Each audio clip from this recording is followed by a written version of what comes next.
Ladies and gentlemen in the United States and the Republic of Korea, welcome to the Korea Defense Veterans Association's webinar commemorating the 71st year since the start of the Korean War on June 25th, 1950. I am Colonel Retired Steve Lee, the Senior Vice President of KDVA, and I will provide a very short introduction. KDVA is truly honored to convene this important forum for our Korean War veterans and their families. Their stories are unique and should be remembered by this and future generations. Their stories remind us that fighting the Korean War matters even today in so many ways, as we are about to discover together today. Before I introduce our moderator, I would like to very briefly cover the agenda. After opening comments from Lieutenant General Retired Bernie Champoux, our moderator will go to a moderated discussion with the three speakers and then open the floor for Q&A. Audience members can submit questions at any time using the Q&A tab at the bottom of your screen. You can do this even before the Q&A session starts. I would just like to ask that you keep the questions relevant to our discussion and short, no more than 1 to 3 sentences. Please remember to direct your question to a specific panel member or indicate that the question is for all three. So, ladies and gentlemen, I would like to introduce Lieutenant General Retired Bernie Shampo, who commanded 8th Army in Korea from 2013 to 2016. He is a senior executive vice president of Hanwha Defense International, the biggest South Korean defense contractor, and they are located in the Washington, D.C. area. Hanwha is KDVA's biggest donor, and we are sincerely thankful for their passion for the ROC U.S. Alliance and commitment to KDVA. General Champoux is the proud son of a World War II, Korean War, and Vietnam War veteran. Very few people have a love for the alliance and Korea that General Champoux has. It is actually quite incredible, the example that he sets for truly selfless service. So, ladies and gentlemen, General Champoux, our moderator. Sir. Hi, Steve, and thank you so much for the kind introduction and really for helping to organize this webinar and this really, as you mentioned, this historic day. I think we all feel forums like these are essential for ensuring that the lives of the Korean War veterans are told, heard, and most importantly, shared. So I'm honored, and it is a privilege to share this webinar platform with three remarkable men. In fact, after you hear their bios and stories, remarkable may fall well short in describing them. Mr. Earl Goodall is a Korean War veteran who grew up on a farm in Ohio. After high school, he went to work with West Virginia Electric until he was drafted by the Army in 1953. He served in the Korean War and during the early stages of the Armistice Agreement. Returning back to West Virginia Electric, he then switched careers to BASF. Mr. Goodall has been described as a local hometown hero and an Energizer bunny because he keeps himself busy helping people and working on his yard. Next, Mr. Jorge Mercado is a proud grandson of a World War II and Korean War veteran, Manuel Mercado. He met his grandfather briefly at age 8, but after Jorge's experience as a first responder during 9/11 events, he learned about the U.S. Army's 65th Infantry Regiment, also known as the Buccaneers, and their unique story and courageous fighting during the Korean War. Jorge knows this, but as a side note, my father proudly served as a company commander in the Buccaneers, the 65th Infantry during the Korean War. Years later, Jorge became closely involved with the Buccaneers Congressional Gold Medal Ceremony National Committee, a nonprofit that honors the legacy of these Puerto Rican warriors. And finally, last but certainly not least, another fellow New Englander, Mr. Bob Granfield, is a Korean War veteran who grew up in New England. He enlisted in the Army in 1948, went to college, and then got recalled to active duty for Korea. Once he returned from Korea in September 1951, he went to law school using the GI Bill and met his future wife. They were married for 51 years until her passing in 2005. He's a devoted father, grandfather, and great-grandfather, enjoys community service, and as you'll hear, a lot of good humor. So ladies and gentlemen, let's meet each of our panelists, starting with Mr. Goodall. Sir, thank you very much for being with us today. I heard you had a very interesting journey getting to Korea and then deploying to an area we called Christmas Hill. So what are some of your memories of going from home to Korea and then up to the front lines? Well, I went in the Army January 15th, 53, and I took 16 tough weeks of basic training for this, and I came home in 10 days, and then I left, and I went to and went down to and got with a bunch of guys at the St. Louis, Missouri, and got on a troop train and headed for Korea.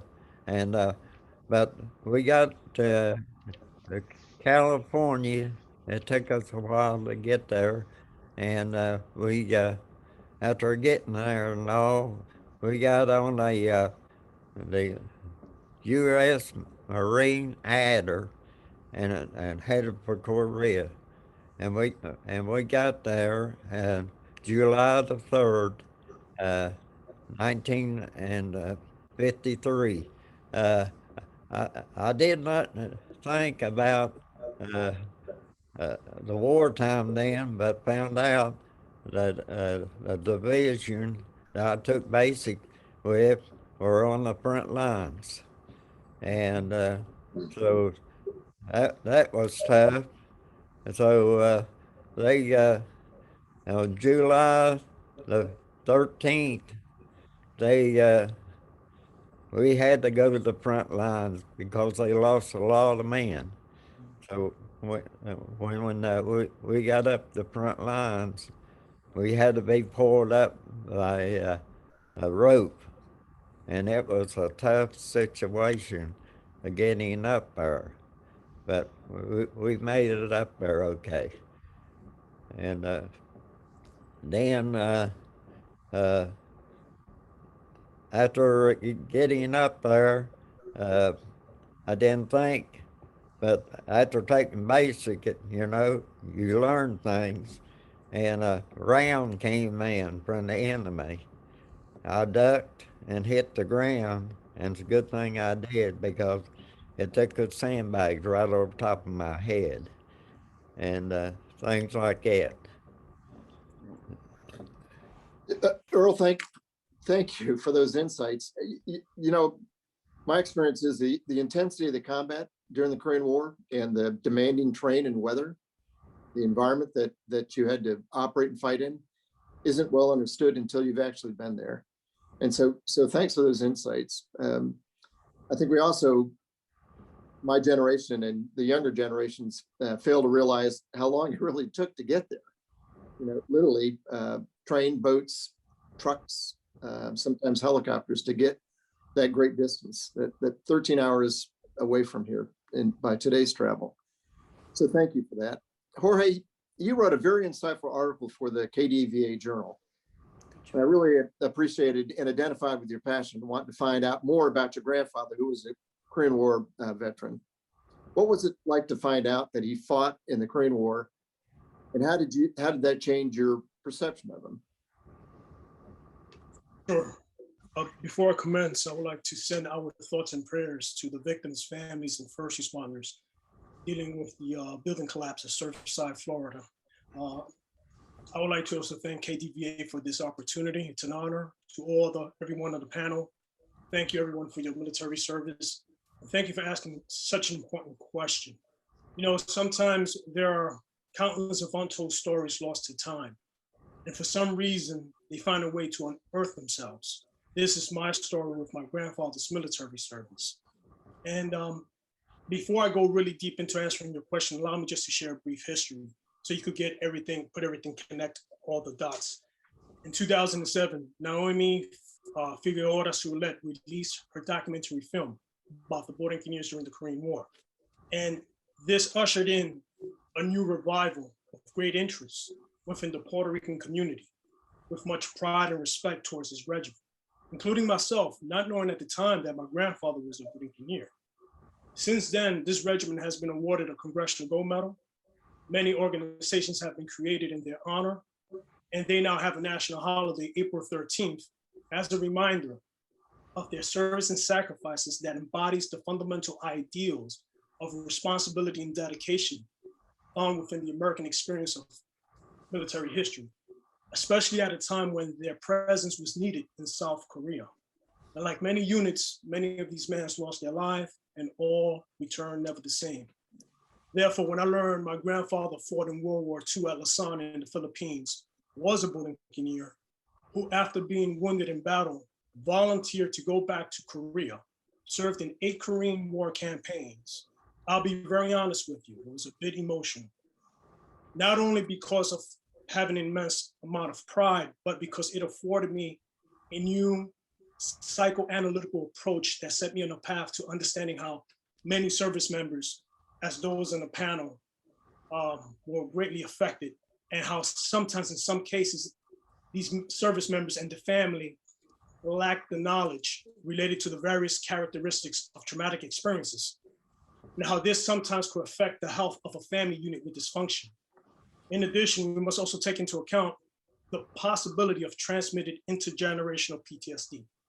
So to finally answer your question, I had no perception of my grandfather, for I did not really know him, other than through my father's struggle with alcoholism and mental health, who died when I was 12 years old. So it was through my journey, written in my story called Wounded Medals, which was published by KDVA, that my perception changed. After having obtained all of his military official records, information about his post-war life from lost family members I found, I finally was able to hold a great deal of respect, empathy, and closure within my heart, not only for my grandfather, but for my father, who really was the son of a dedicated combat soldier from the island of Puerto Rico. Yeah, Jorge, thanks. And thanks for also mentioning all those families affected by the tragedy down in Surfside and down in Florida. And we all appreciate your comments.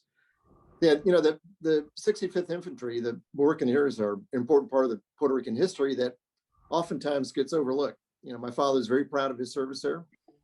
And we all appreciate your personal connection and your journey to discover his or learn his history. And in doing that, really highlighting the contributions that the Buccaneers made during the Korean War. They fought like hell. They were a good unit. My dad was very, very proud to have been a company commander in that great regiment. I thank you for your father's service as well. Yeah, thanks. I mean, I told you, he's right. I keep this book close to me. He's briefly mentioned in it, and as you identified at Mackenzie Heights, the Battle of Mackenzie Heights, up on Bloody Ridge, right, that the Koreans call up in Chorwan. I actually had the opportunity to walk that train with my oldest sister and one of my brothers. Years later, obviously. Fellow New Englander, Mr. Grandfield, sir, it's good seeing you today. I read with great interest your son Jim's article about your service in Korea. You had an unusual and interesting journey from enlisting in the Army in 1948 to being recalled to duty during the Korean War. World War II is the second World War that was supposed to end all wars. And here you were finding your way back into combat. What can you tell us about that experience and your service in and during the Korean War? I think you are speaking to me, sir. I missed one word.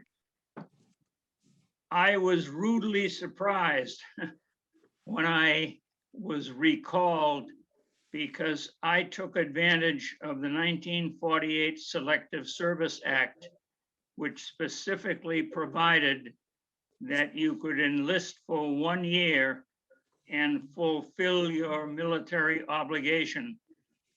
What I did not realize is after that 1 year, you were automatically enrolled in the reserve. And so I fulfilled my 1 year obligation, was very happy to leave Fort Hood, Texas, and went back to college. And it was a rude surprise when I got the notice in the mail, we're calling you back. By then, the Korean War had, and I got that notice in early to mid-September 1950. By then, the Korean War was going pretty hot and heavy, and it was not going well for the US. So they were picking up all the people from the reserve who had skipped the reserve meetings, as I did. And I got very scant retraining, I thought, at Fort Breckinridge, Kentucky for roughly 2.5 to 3 weeks. And then we were put on a troop train to Seattle. And from Seattle, we spent just a very few days and were then flown, which I thought was kind of foolish. We were, because of you can only carry so many men on a plane. We were flown to some air base in Alaska in an unheated plane, which is an experience I just as soon skip the next time. We landed in the outskirts of Tokyo, and that's when I first joined my unit, and I had no indication of what unit I would be assigned to. I was very fortunate. I was assigned to a heavy mortar platoon in the 27th Infantry Regiment, and little did I realize that I would be at least 800 yards behind the real front lines where the infantry guys were slugging it out with the communists. So I was very fortunate. I saw practically no real face-to-face combat. I did sit on the radio calling out up 50 and right 100 and so on, because the heavy mortar platoon was doing a lot of firing in those early months. And I can still clearly remember that nevertheless, for Thanksgiving 1950, the cooks in my company managed to serve a real Thanksgiving dinner to us, which I ate standing in the rain with the dirty water dripping off my helmet into my mashed potatoes. But I was hungry, so I ate it all. Yeah, you know, the modern Army formations no longer have the heavy weapons companies as they were organized in the days that you served, especially during combat. As Jorge knows, my father commanded a heavy weapons company, and they were, because of the demanding terrain in Korea, they were very, very important. So that was quite an experience. The other thing I would mention, just like I have a connection through Jorge and his grandfather through my father's service in the 65th, Bob, I served in the 27th Infantry Regiment as a battalion commander, and I'm currently the honorary colonel of the 27th Infantry. They're known as the Wolfhounds, and I have a son-in-law who also served as a lieutenant in the Wolfhounds. And it's a very, very, very proud regiment. With during the Korean War, there were 2 Medal of Honor winners. Lou Millette was one of them, and he was a previous honorary colonel of the 27th Infantry. You know, what a great experience! And every soldier who has either been in combat or been out in the field can identify exactly with mashed potatoes. and we would have eaten them in much worse condition than what you had to experience as it was. So thank you for that. Mr. Goodall, I understand you had a very significant life after the Korean War. What were some of the highlights, and how did your service in Korea influence what you did once you came home? Well, when Eisenhower stopped the war, then I still had 15 months.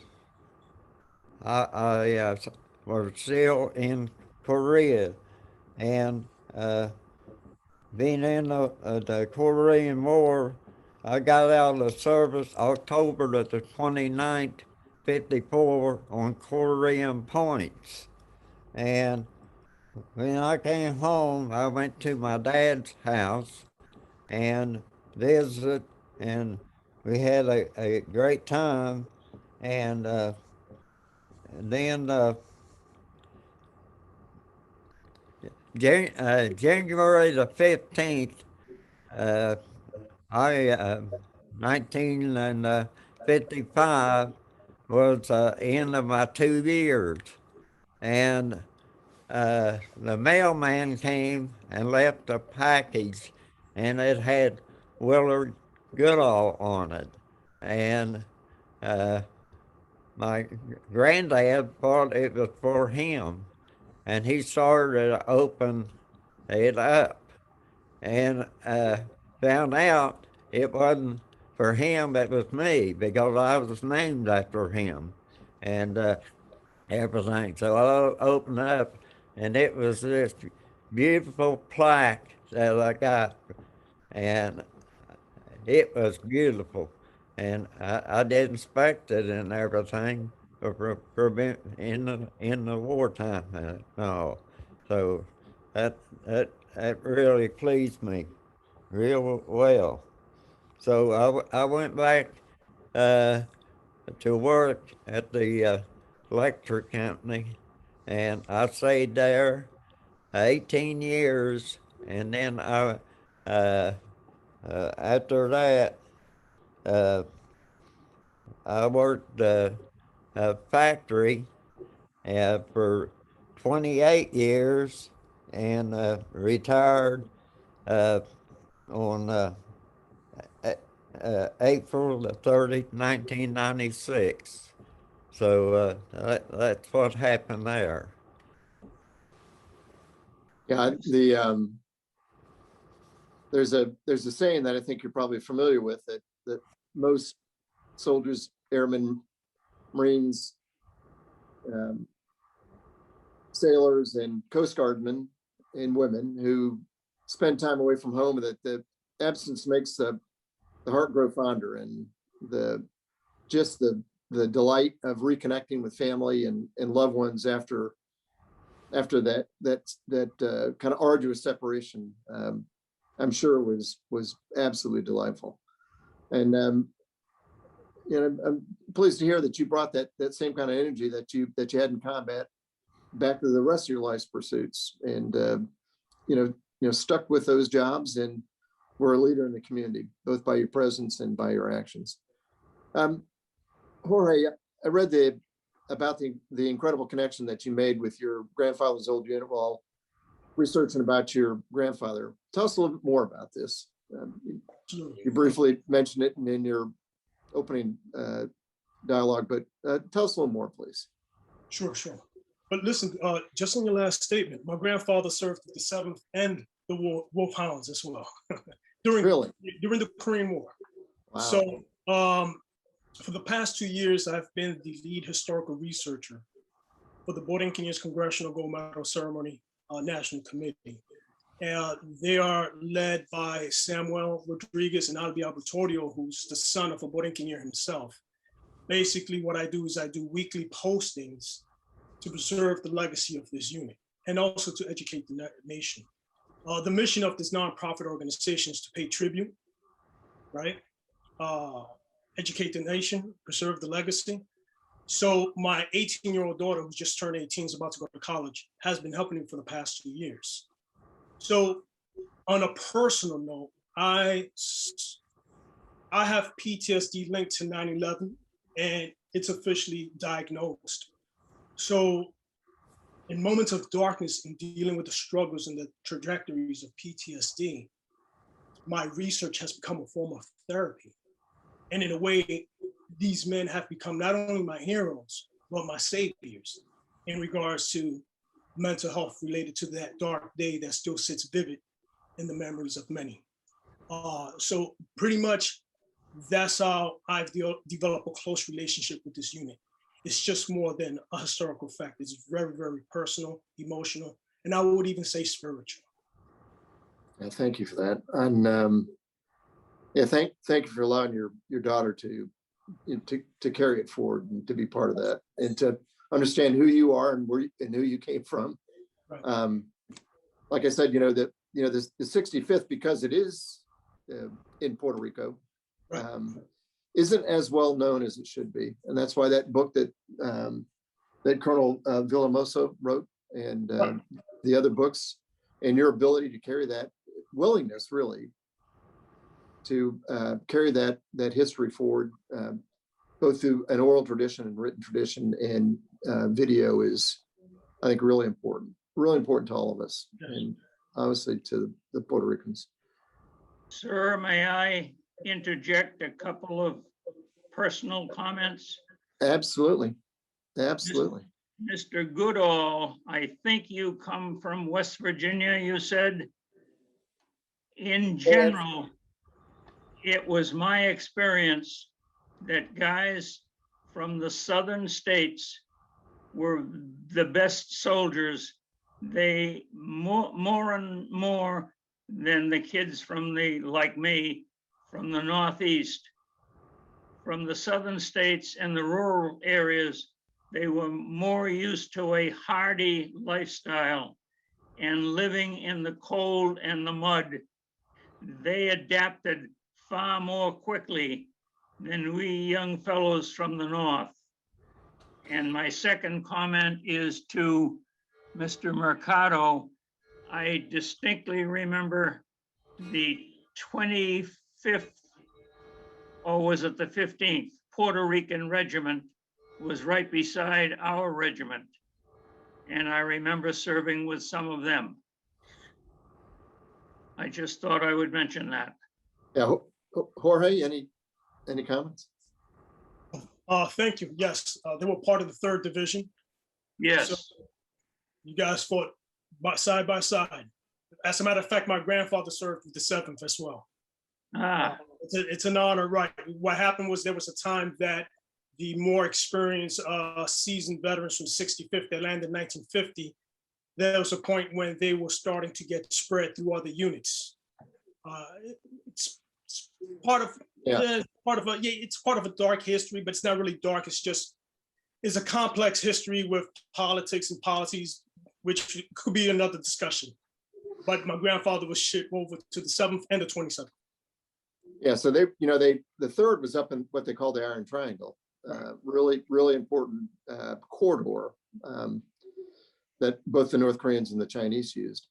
Right. And as initially units went over as units, and then there was individual replacements. It's kind of one of the first times we did that to maintain unit strength. And so the hardened combat veterans oftentimes were moved to other units to provide the kind of combat leadership that was needed. And it's also a credit to the Buccaneers that they were moved into these, oftentimes, these these Caucasian units. I mean, it was really in the day not common necessarily. And Earl, Mr. Goodall, any comments back to Mr. Grandfield about the Southern soldiers serving? No, he done a real good job of getting things out. Yeah, he sure did. Bob, Mr. Grandfield, your late wife, Mary, and you raised 5 children. I understand you're also a proud grandpa to 7 grandchildren and 2 great-grandchildren. Yes, I am. And I also know you continue to give back to community. What are some of the words of wisdom that you've given your children and grandchildren and great-grandchildren about giving back? And was any of that influenced by your service in Korea? I have to be completely truthful. I can't say my personal beliefs were based on any service in Korea. My grandsons have honored me, if you will, in thanks for my service. But my personal beliefs are simply do the right thing, treat everyone fairly, certainly be honest with others in all my personal beliefs and dealings, and try to live a good life. But I am glad I served in the US Army. I'm glad I served in Korea, because it was a great lesson that we in the US have no personal knowledge in our present generations of what war is really like. I can still remember being so dismayed when I saw small Korean children in the snow with no foot protection, whatever, just bare feet. And I felt so very badly for them. That kind of sums it up. Well, thank you for that. Yeah, those of us that have spent time in combat have, take different things from it, different experiences. I think sometimes it allows us to verbalize those. Sometimes I think it's deep in who we are and our character, and it impacts on how we live our lives. So, thank you for sharing that. I'm going to go to a question that we received from a good friend of Colonel Lee's and mine. He served with us in the Republic of Korea. He's a Korean defense veteran. It's Brigadier General William King, and his question is to all the panel members. And he starts by first thanking you for your service and your continued support. And his question is, given what you hear and see of our U.S. presence around the world today, especially with issues with staying or removing troops from Afghanistan, what advice would you give our leaders on the importance of remaining closely tied and deployed in South Korea to maintain peace and stability on the Korean Peninsula and Asian regions? And it's open to all of you. If anyone has a response to that, we'd be interested to hear. Well, I would say that I'm not really in a position to qualify to answer that question, but from my research and just common knowledge that we know, there is an important necessity for the United States to remain in South Korea, because we know what could possibly turn out should there any conflict develop, and possibly us having just basically World War III. That's to the extent that I could answer that question. And all that sort of stuff. No. Bob or Earl, any thoughts? No. No. But one thing about it, I found out I am 89 years old now, and I had to stay active. When I moved up there where I used to live, and all, and everything, and I had a lot of lawns. I had 21 lawns. I had one that took me 6 hours to cut. And I'll tell you, but in August the 22nd last year, things hit me bad. Uh, I drove myself all the way to the VA hospital with my heart pumping and pumping, and I thought my life was gone. And so I had still working for two customers.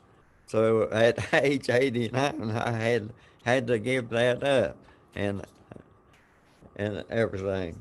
So that has really been something, but I'm still here for some reason. You Aren't we sound both? 89 years young, not old. And yeah, I've got two other questions from our audience. This question is for Bob. From I don't know if it's your son or grandson, but he said, "Did you ever fight or work alongside South Korean forces, or were you so far removed from the front lines that you never got a chance to link up with them?" I thought it was a great mistake to sprinkle South Korean soldiers into our US platoons because of the language problems.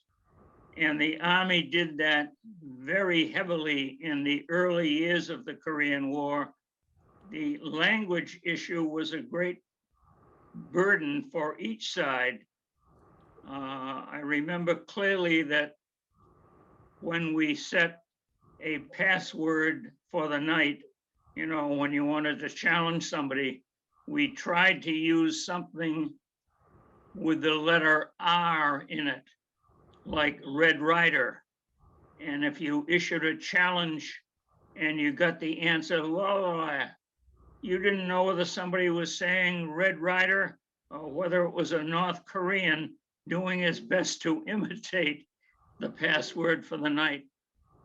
And it just, to me, didn't work out well.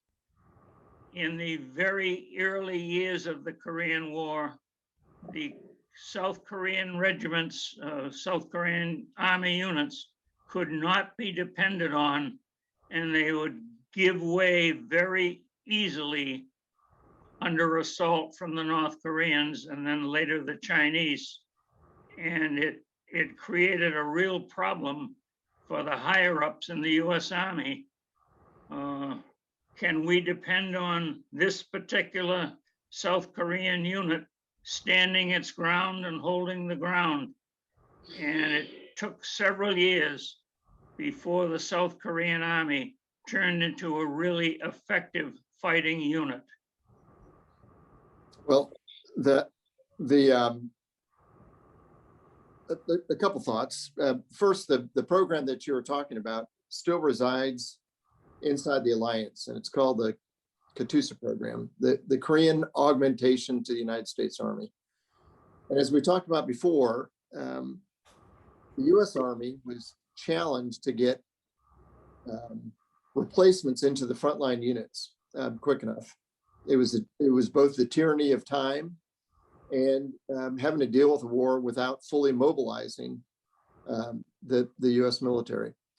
And so very few countries that I know of would trust the leadership of another country's army to put their back then sons in the same units. And the KDVA, of course, there are different experiences with them. My experience up through today has been they were very competent. They fought bravely. There were language challenges, but they also brought an appreciation for the culture and the terrain, and what some of the other cultural aspects that were important for the U.S. Army to understand. As you all know, the U.S. Army's initial success fighting the North Koreans and initially the North Koreans, wasn't all that good either. And, the Task Force Smith that was undertrained, undermanned, and under-equipped had challenges meeting some of the rigors of, the surprise and the well-trained and well-equipped North Korean forces. So, success and failure in combat during the Korean War was shared by all units and by all the sending states. So I appreciate your personal experience. My experience over the many years, most recently from 2012 to 2016, and my experience with many armies around the world. After serving 39 years in Europe and around the world, that today, Bob, one of the finest armies and finest militaries that I've served with is the South Korean Army. And they've learned from all those experiences like we have, and they built an incredibly well-equipped, well-manned, and well-trained force. And I think few Americans understand that the Republic of Korea has mandatory service. And so, they've learned the importance of that experience well, and they have an army that's unrivaled by many that I've served with. So thanks for those insights. We've got another question that came in, and it is an anonymous person that said, can you tell us what it was like when you first came home from Korea? So Earl, we'll start with you. When you had mentioned it briefly, but can you tell us what it was like when you first came home from Korea? What were your kind of, first impressions and first experiences? Well, when I first came home, it was a different life again, and all, and but going back to work, and trying to, and so that's what happened to me and all, and but I know I had to keep busy and going, because if I don't, I can't give up. I got to keep on moving, and so I learned a lot from that. So that's what happened to me, I'm still here for that reason, and so that was it. Yeah, thank you, Earl. Bob, anything from you? I mean, your first impression, what was it like when you first got home? And I mean, what couldn't you wait to do, or what couldn't you wait to forget? Do you want to Well, share? obviously, my family was delighted to have me home. But in general, and at that time, I was living in a fairly small town in Massachusetts. It was as though, oh, Bob, haven't seen you in a while. Where have you been? People didn't understand. Hey, I'd been in the Army. I was in Korea. I fought. Really? So, and then I went off to college. So it was as though people were totally unaware that the US was sending forces overseas, was pulling up reservists and sending them off to Korea.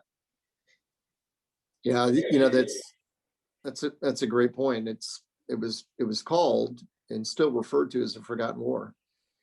And as a nation, I think we were, after World War II, I think we were fatigued. So I think it added to this experience that those that fought in the Korean War, that it wasn't well understood. It wasn't necessarily well appreciated. Americans wanted to get on with their lives. And as Earl said, when he came back to, West Virginia, and he's expected to get on with his life. So that's a great insight. Jorge, if you could talk to your grandfather about his experiences, what kind of conversation would you have with him? Oh, thank you. Yes. It would be a very, very long conversation. Obviously, I would ask him just his experience in general, especially as one from the native island from Puerto Rico, and how that experience was. But in short, I was just on a very personal level, and in closing, I would just thank him for his service, tell him I'm proud of him, and tell him that his brothers have become my saviors. And because of it, I'm a better man, a better husband, better father, and just thank him. That's great. We've got another question from a colleague I talk to occasionally. He's a reporter for the Korean Voice, the Voice of America Korean Service, Dong-Hyun Kim. And again, he wants to thank you for your service. And as a grandson of a South Korean War veteran, he says, I recall my grandfather saying that there's no place in every river, rice field in the peninsula where Korean U.S. blood wasn't spilled. Let me say that again. It's pretty profound, and I didn't do it justice.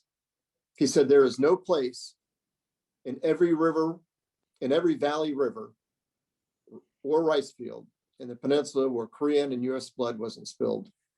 Having said that, there was a recent news from South Korea that the Arrow Hill evacuation project, where potentially 120,000 souls are still unaccounted for, have been terminated due to North Korea for 2.5 years not responding to cooperate.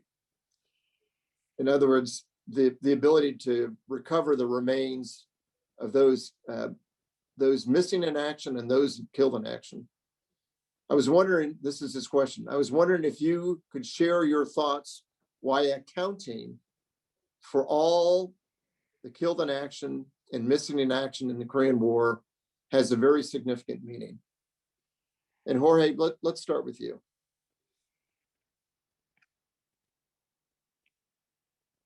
Can you repeat that question again, please? There is an area in North Korea. South Korea has not been given, the Republic of Korea has not been given the cooperation for the U.S. and the Republic of Korea to go in and recover the remains, the potential remains of both killed in action and missing in action. Right. And so the question is, how important is the accounting for those that were both killed and missing in action? How important is that to account for those lost souls? That is, you put it so well, lost souls. It's just a very vital component of completely closing the chapter of that area and that era in time. And more importantly, for the family members and for those still living today, we have to retrieve every body part, every individual that is still out there. So it is extremely important. Mr. Grandfield, Bob, any thoughts on? Yeah, I was about to say, I would like to add a comment. I can remember an incident very early in my service there when the cold weather, this would be in either late November or early December 1950. I was riding with a couple of buddies, and I can't remember why we were moving equipment, but we were in a, what was the old expression in the Army about the truck, the 2-bys? What was the term that was used for the? Deuce and a half. They were half. called a deuce and a half, yeah. Thank It's a you. 2.5 ton truck, so they call it a deuce and a half. Thank you. That's what I was thinking of. I can remember I was with the driver and one other soldier, and we were going on some, when I say routine mission, to collect supplies of some sort. We came across 2 bodies, and even though there was active combat at the time, not within the next 200 yards, but in an area where there clearly had been a lot of combat in the very recent days, we were under orders, if possible, pick up any dead GIs.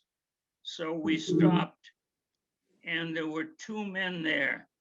One was a colonel in the US Marines, not a very large man, actually fairly small in stature, but he had been shot right across the chest. You could see it through his uniform, dead as could be. And the other was a great big Marine private. Because it was so cold, each body was stiff and frozen, and we had great difficulty lifting up the Marine private because he was such a big man and getting him into the back of the truck. And I thought to myself, you know, this is really combat. People are dying. And when you die in combat, you're dead. That made a great impression on me. So it may sound silly, but it made a great impression on me. Both a Marine colonel and a Marine private. Yeah, thanks for sharing that. It doesn't sound silly to me. That's for sure. And I think we all, Jorge stated it well. I think we all want an accounting for those that went to another country, another region to fight, to bring them home. And we hope they can resolve this and continue with the work to do that. Earl, we got a question from you, from our audience. It says, Earl, thank you for your service. Have you ever visited Korea after you came home? How did you like it? Do you associate with any Koreans in your area? And it's from Hugh from Draper, Utah. No,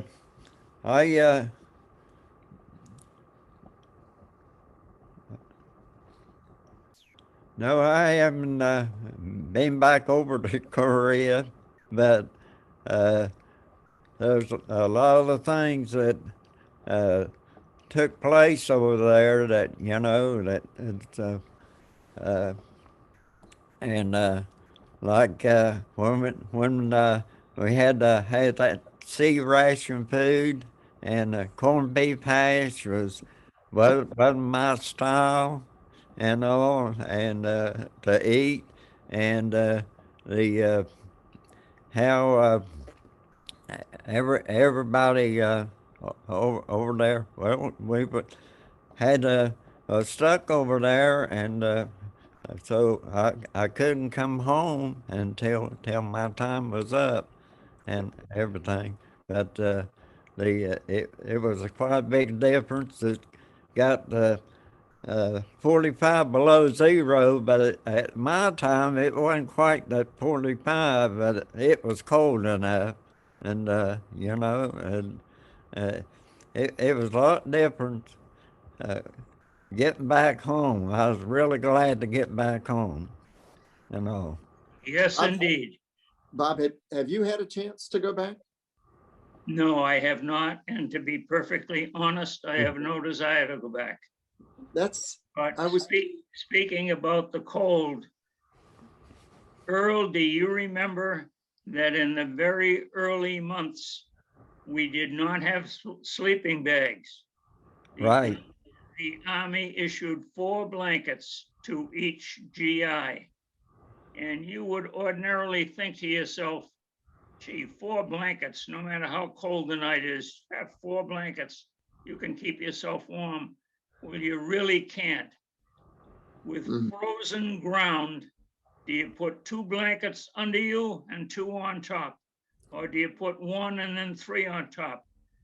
Believe me, my buddy, oh, I forget my best buddy's name. And I used to huddle up like 2 lovers, trying to keep a little bit of warmth for each guy. And we finally, in early January, the Army issued sleeping bags, good quality sleeping bags, which was a huge improvement. So it was much better than those silly blankets. I absolutely cannot imagine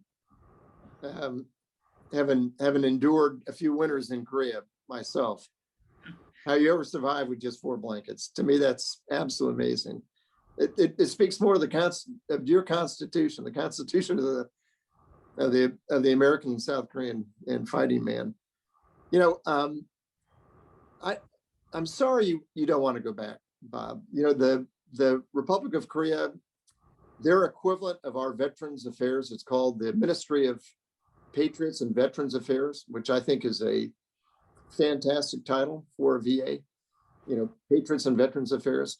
They have a program that they still run, that they selflessly run, that I witnessed firsthand when I served there. It's called the Visitation Program. And they bring back, and they've done this for years, they bring back veterans and the veterans' families back, and they treat them like royalty.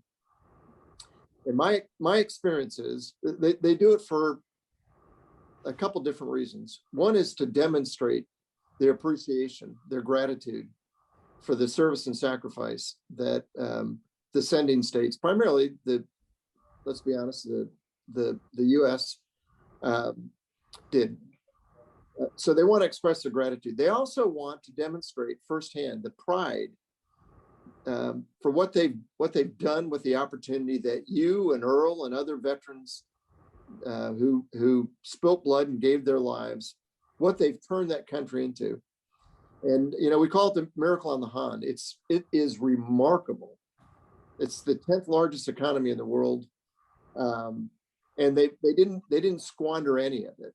And they through hard work and the gratitude for the opportunity they've given, they've built this incredible democratic country that is a close ally to us. So, you know, just a short advertisement for the program.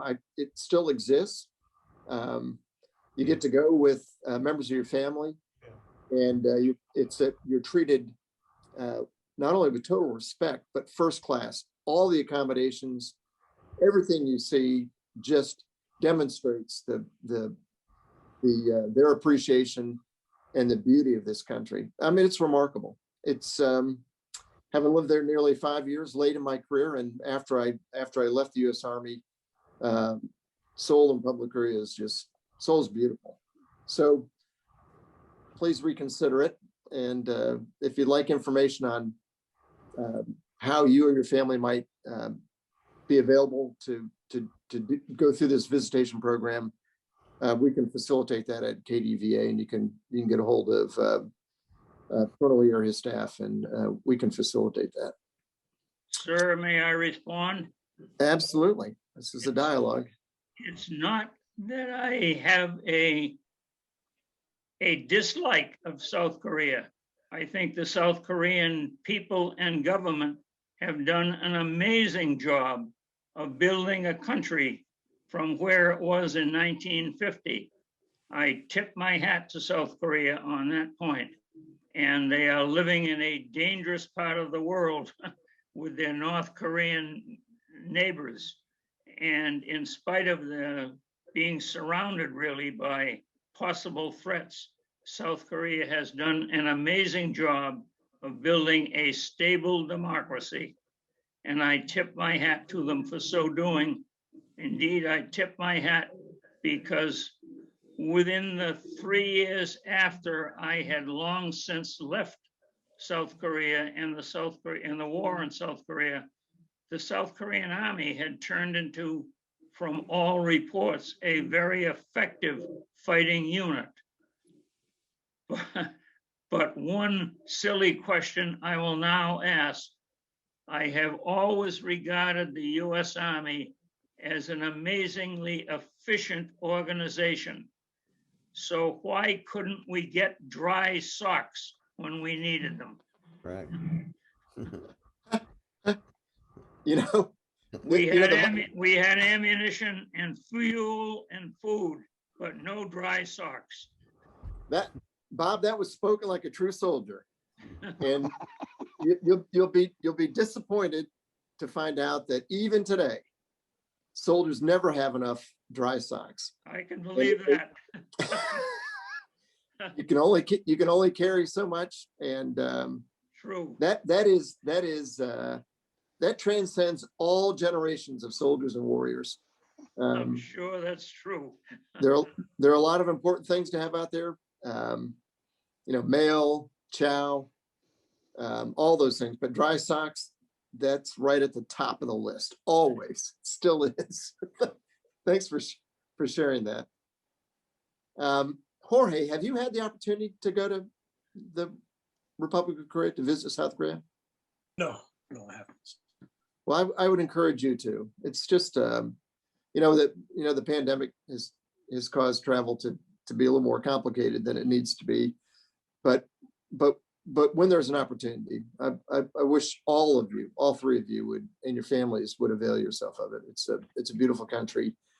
They're a gracious and grateful people. And what they've learned and what they've done from this horrible experience is just remarkable. It's a credit to the country, and it would warm your heart. I'm going to turn this back over to Steve to close out. I really just want to thank you, this distinguished panel, and for sharing your insights, for opening up your heart, for helping us better understand a time that, as we had mentioned earlier during our dialogue, the kind of the forgotten war. Proudly, there is a Korean War Veterans Memorial on the mall, in the shadow of the Lincoln Monument. I think it's the most beautiful monument on the mall, certainly one of the most beautiful. And what you may or may not know is we're currently going through the process of adding to that memorial a wall of remembrance that will have all the names of those that were killed in action: soldier, sailor, airmen, Marines, Coast Guardmen, Merchant Marines, and over 7,000 Katusa, Korean augmentation in the United States Army, that will be displayed. We've worked hard over the last 2 years to get the design approved. It's a understated but powerful, and it's broken out by rank to show who really pays, who bears the brunt of war. It's the younger soldiers and it's the younger warriors that bear the brunt. But your participation in this panel adds to that. It enriches the legacy that we've inherited. And I can't thank all three of you enough for sharing your stories, your incredible stories. So God bless you. Thank you, Bob Granfield, Earl Goodall, and Jorge Mercado. And it was just an absolute honor to spend this last hour with you. And with that, Steve, I'll turn it over to you. Thank you. Sir, thank you. I think it's very important that free societies pause on significant days like today to reflect on and honor the veterans who answered their nation's call to defend freedom and a way of life for all the citizens. For Koreans and Americans, we can go one step further.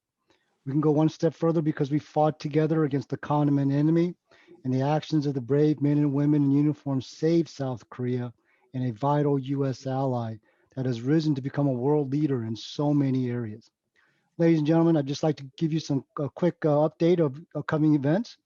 If you know a Korean War veteran and would like to share their stories, please let us know by going to our website at kdva.vet. The KDVA Quarterly Journal will be published in English and in Korean, and in early July it will include stories about Korean War veterans and defense veterans. KDVA just started a new series with U.S. service members that asked them to tell us what they learned from their service in Korea. So please continue to look out for those stories. On the 28th of July, KDVA and our partner KUSEF will hold a major conference about the Alliance in Washington, D.C. Please look for invitations soon. And then finally, KDVA has been on a historic membership drive in 2021. We increased our membership by 22% in 2020, even during the pandemic. And this year, we are already on pace to at least double that. So please jump on board with us. for free at kdva.vet. That's VET. So, ladies and gentlemen, again, thank you very much. And we really look forward to working together for the ROC U.S. Alliance. Thank you, everybody. Thank you, sir. Thank you all.